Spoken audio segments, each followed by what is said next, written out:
Welcome back to Harbaugh. When President Obama gave a speech Monday at a Phoenix arena, about a dozen people carrying guns, including one man with a military-style semi-automatic rifle, were among the protesters outside. Just last week, when the president spoke in Portsmouth, New Hampshire, a man outside the event had a gun strapped to his leg, and in a separate incident in Portsmouth, a man was arrested for having a loaded, unlicensed gun in his car near the school where Obama, the president, held the health care forum.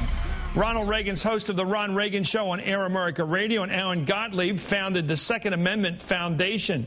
Mr. Gottlieb, why would a person bring a gun to a presidential event?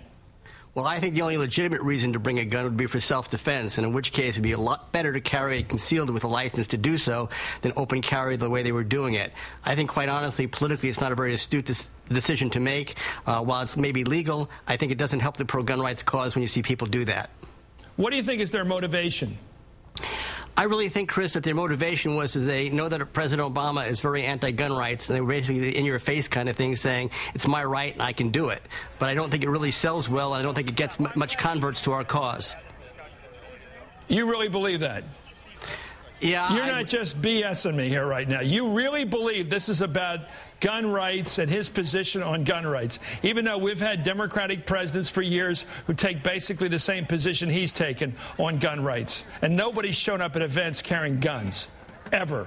Well, I don't think they've been quite as firm. There's no doubt that Obama is the most anti-gun rights president we've had in the history of the United States, based on his past performance, his actions, his voting record, and statements that he's made.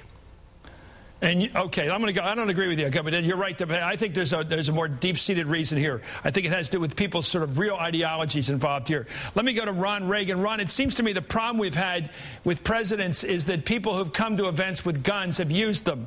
I'm just going through a history here. Your dad, of course, suffered from that. 1865, Lincoln. 1880, we elected Garfield. He was killed. 1900, McKinley. Teddy Roosevelt was shot at. I think his speech in his pocket saved his life. FDR was shot at. The mayor of Chicago was killed by that assassin attempt. Harry Truman was attacked by Puerto Rican nationalists. A Secret Service agent was killed defending him at the Blair House. Gerald Ford was shot at twice. Jack Kennedy was killed when he was shot, and your dad was almost killed. Your thoughts on this subject? Why do people bring guns to presidential events?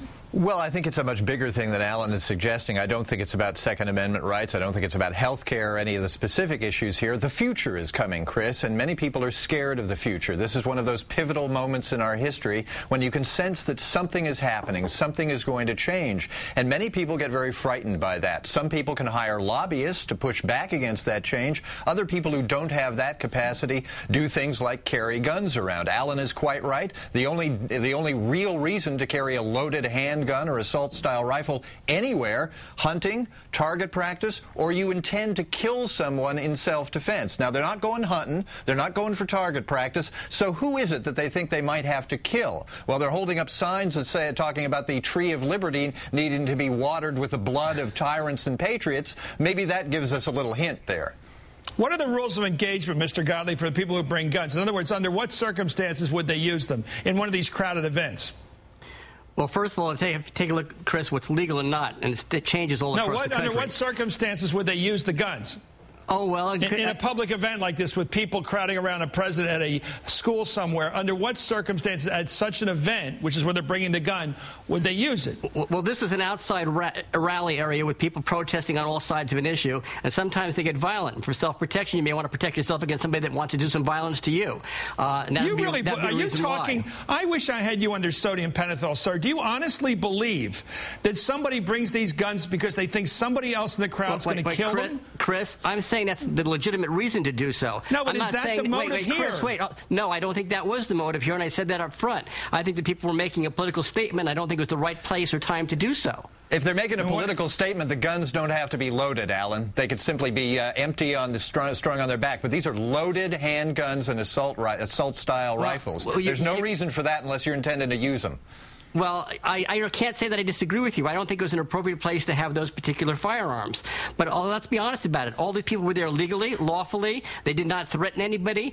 They were exercising a right that's legal in the state of Arizona. You can have a legal right. That doesn't make it right. A legal right does not necessarily make it right. It may not make it smart, but it was definitely right. It was legal, and that's why the police officers did not arrest anybody.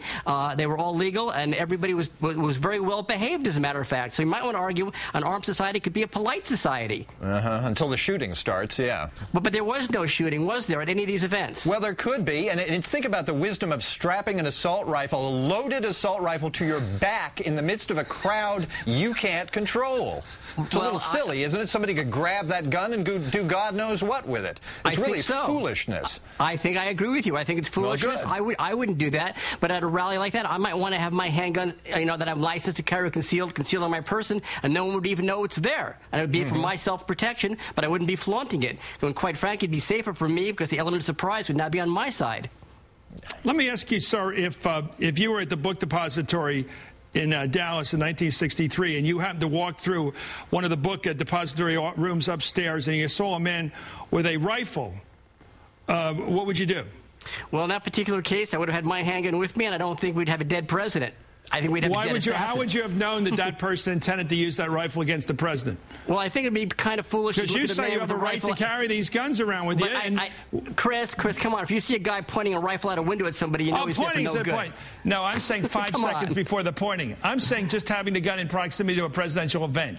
Well, there was no reason for that person to have that gun in the book depository by standing by the window. So it's pretty obvious it was there for no good. And that's why sometimes people with firearms can help protect people. Okay, they can help protect presidents as well. Yeah.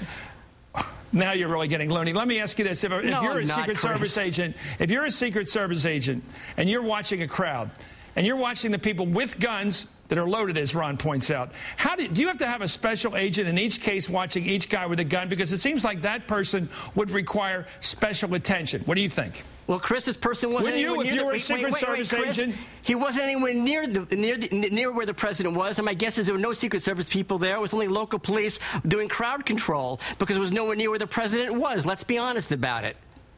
Well, let me ask you about this. If you were a Secret Service agent and you saw someone in the perimeter of one of the presidential events, would you keep your eye on the guy with the gun? Of course I would. Why? I mean, I'd be stupid not to. How many agents are we going to have then? For every guy carrying a gun, we need an agent. Well, no, you don't. And quite frankly, when you're having it out in public like that and everybody can see it, the odds are you're not going to do anything. It's when you can't see it that you maybe have to worry, right?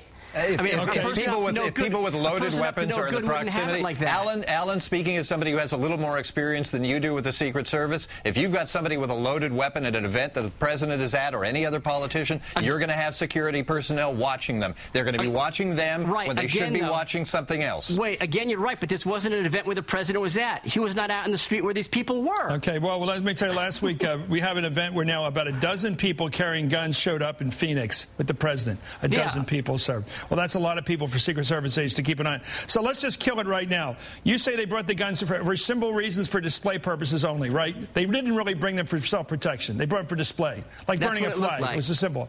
Okay, that's what it Number two, but you see no reason otherwise to bring them. You don't really believe they brought them for self-protection then? No, I think they were making a political statement. I don't think it was the right venue to do it. Okay, well, thank you. Political statement, they don't have to be loaded. That's the bottom line there. Well, this is about anger. This is about anger, Alan. They were loaded. We don't even know if they were loaded.